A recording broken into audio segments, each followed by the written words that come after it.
It's your boy KJ Lee. I am your host, and we are here with more Black history that I never learned. We wide you today. You know what that means? YouTube. YouTube shout it. So I am your host KJ Lee, and today we are going to be talking about a real nigga. His name is GASPAR YANGA. I just found out about GASPAR. As soon as I found out, I was like, oh, look at this. The more we know. So earlier we discussed the Haitian Revolution, we discussed the Jamaican Maroons, and we discussed the Gullah Geechee people. These are all people that were actually warriors in Africa. They came here, they were enslaved, and they fought back. But one person I didn't know about, that I learned about, that led a revolution so big, they named the town after him. GASPAR YANGA. We talking about one of the realest, and we call him El Yanga. I love it. It almost sounds like real nigga in Spanish, don't it? El Yanga, because that's exactly what he was and exactly who he is. Let's go ahead and get into it. In 1570, El Yanga, or Nyanga, was actually a prince born in the western part of Gabon in Africa. And he was captured by enslavers. He was put in the Middle Passage. He was brought to what's known as Veracruz, Mexico. While in Veracruz, Mexico, 1570, he did what the Jamaicans did. He did what the Gullah Geechee people did. He broke out of slavery, led a revolt, took him and all the slaves that was on that plantation, and they ran to the mountains. They lived for 30 years in these mountains. They were good. They hid out good. They fought good. And whenever like a caravan would be bringing supplies to the military or to the plantations, they would just take it. They'd be like, nah, big dog, that's ours. And so they actually were doing good for a while. And in 1609, a Spanish leader by the name of, I don't know, Francisco de la Mosa, something, melatonin, something like that. One of the Spanish generals decided that we're going to stop them wild niggas in the hills. But he didn't know. Wild niggas in the hills have hands. That sounds like a combination of hands, don't it? A natural nigga in the woods.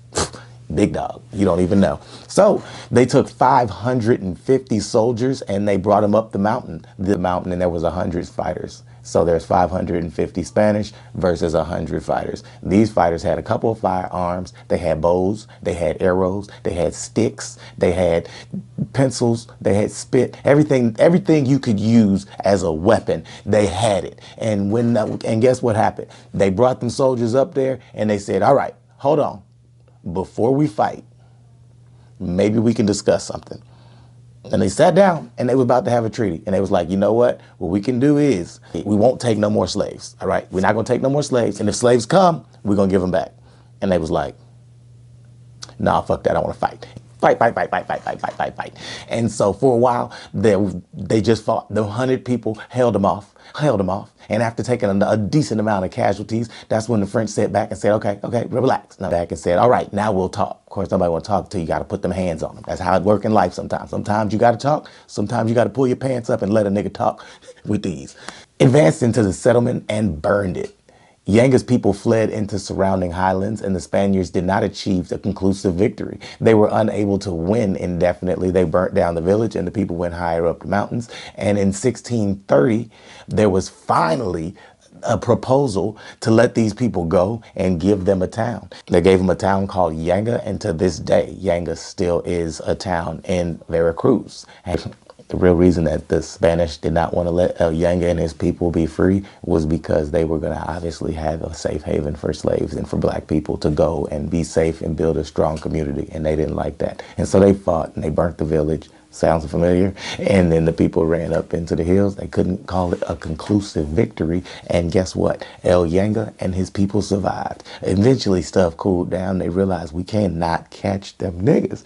And they said, we're going to go ahead and give you the town. We ain't got time to keep chasing you. We ain't got time to keep fighting you. We losing people. We're annoyed. We don't like y'all. But y'all stay up there and mind your business. So we're going to let you do it.